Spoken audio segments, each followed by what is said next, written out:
Shalom and welcome to another episode in our ongoing series called Faith Journeys with God in the Land. Today's devotion is about Abraham and Isaac on Mount Moriah in Jerusalem.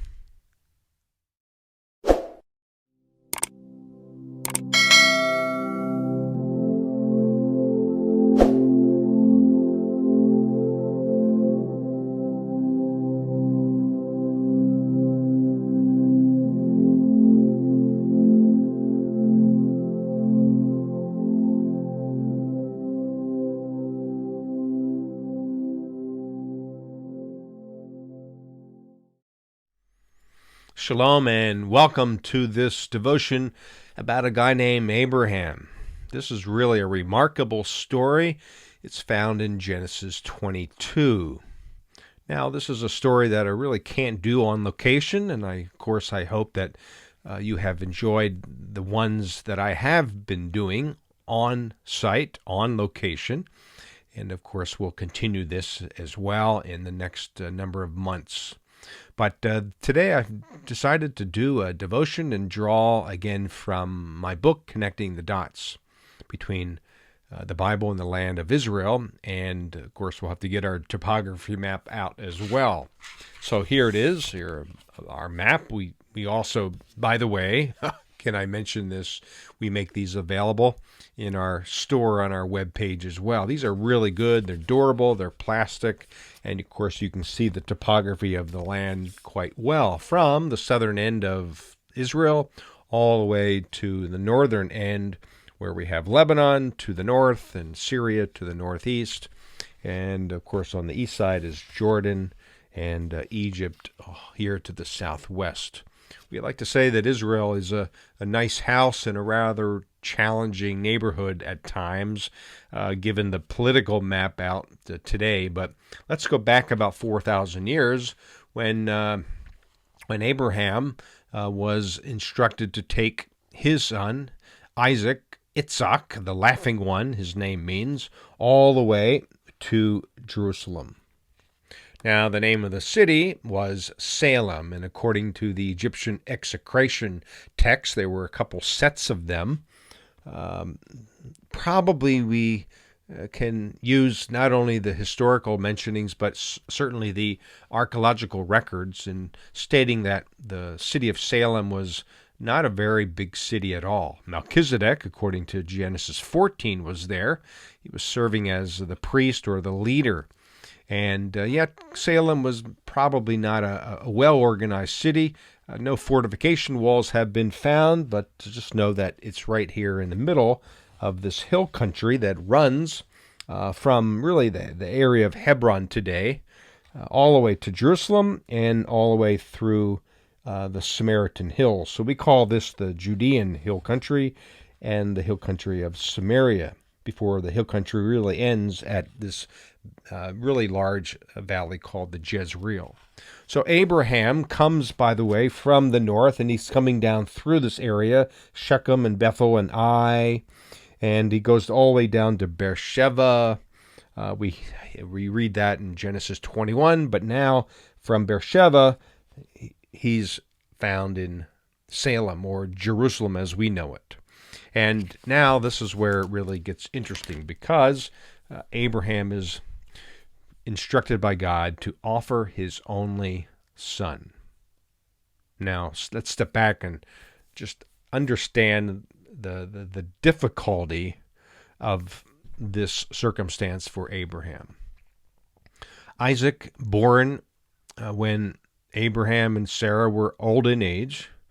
Isaac is really a blessing from God, and yet now God instructs Abraham to go to Mount Moriah, about a 35-acre plot of land on a higher hill north of the city of Salem. And this was where Abraham was to sacrifice Isaac to God. Wow, step back and think what was going through Abraham's mind. A lot of times in our own faith journeys, we sort of scratch our heads and we go, God, are you sure you want me to do this? I'm not ready. I'm not convinced. Have you ever been there? I have myself. And yet Abraham does something remarkable. Let me read it from my book here, Connecting the Dots. Some devotional thoughts as we consider really the unbelievable story of God providing for Abraham in this circumstance. So I'm reading in this chapter called The Lord Will Provide. And let me first of all read portions of Genesis 22. Because as I wrote with great drama, the text describes Abraham and Isaac's journey to Moriah, while the text doesn't tell us the age of either father or son. Most scholars suggest that Isaac was a teenager or a young adult. And here is the story. After these things, God tested Abraham and said to him, Abraham. And he said, Here I am.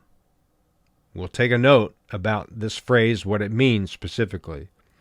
He said, Take your son, your only son Isaac, whom you love, and go to the land of Moriah, and offer him there as a burnt offering on one of the mountains of which I shall tell you. So Abraham rose early in the morning, saddled his donkey, and took 2 of his young men with him and his son Isaac. And he cut the wood for the burnt offering and rose and went to the place of which God had told him. And on the 3rd day Abraham lifted up his eyes and saw the place from afar. When Abraham said to his young men, Stay here with the donkey, I and the boy will go over there and worship and come again to you. So Abraham took the wood for the burnt offering and laid it on Isaac his son, and he took in his hand the fire and the knife, so both of them went together. And Isaac said to Father Abraham, My father! And he said, Here I am, my son. Again, this phrase is important.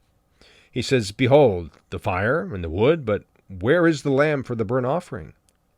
Abraham said, God will provide for himself a lamb for a burnt offering, my son. You could almost hear him in his old age.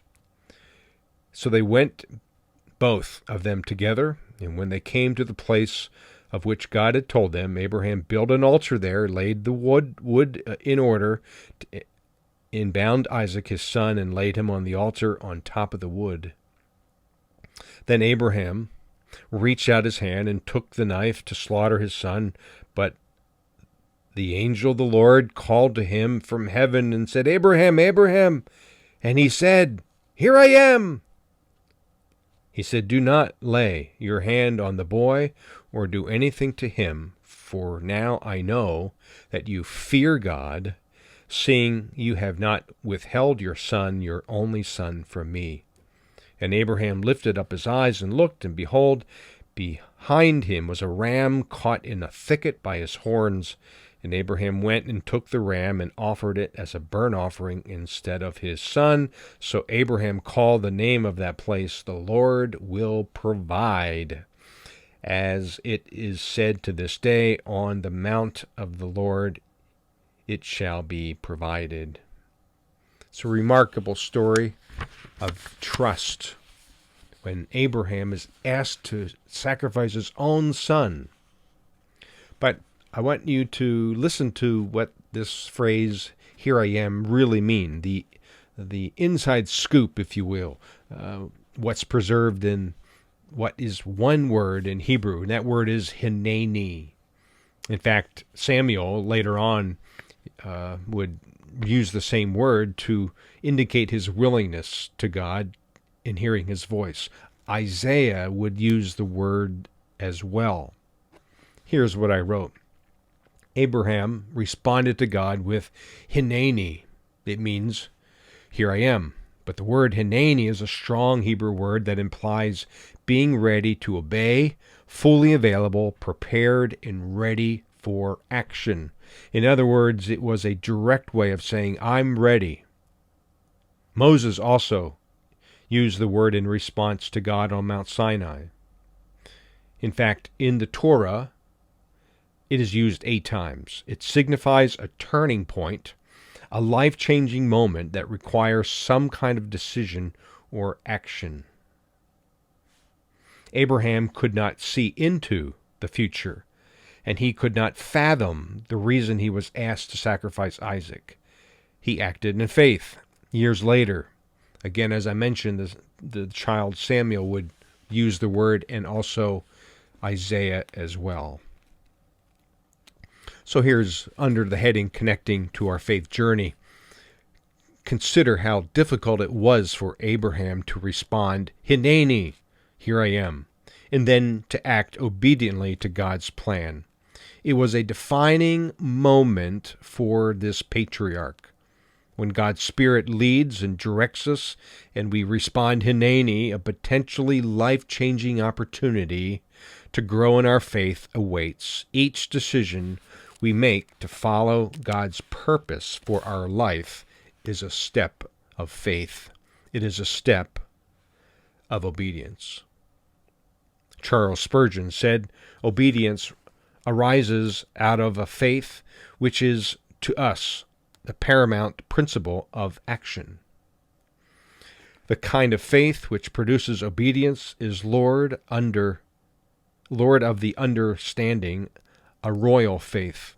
The true believer believes in God beyond all his belief in anything else and everything else. Abraham did not pass the test of faith until the moment he answered the angel of the Lord's call with Hineni. When we face opportunities to follow God that test our faith, we will grow in our walk with God with every Hineni. Here I am. This is what Abraham would say. In fact, 1,000 years later, on the very Mount Moriah, where God provided for Abraham, what would happen? Solomon would expand the city of David northward and use Mount Moriah, we read this in 2 Chronicles 3, and build the first temple there. A place where God provided 1,000 years before Solomon. Again, now this was going to be the designated location where animals, rams, lambs, everything would be offered as a sacrifice to God. This was a place where God provided his redemption. So when we step out in faith in our faith journeys with God in the land, in our own world, we step out in faith by saying, Hineni, here I am. I'm ready, I'm willing, I'm ready to do something. Here I am. I offer everything that I have for fulfilling your purpose, God. This is what's behind this one powerful word that Abraham used on Mount Moriah, and God provided. So step out in faith today and say, Hineni, God, here I am. Whatever you have for me, I am willing and ready to respond with obedience. Be encouraged with these words, and until next time, shalom.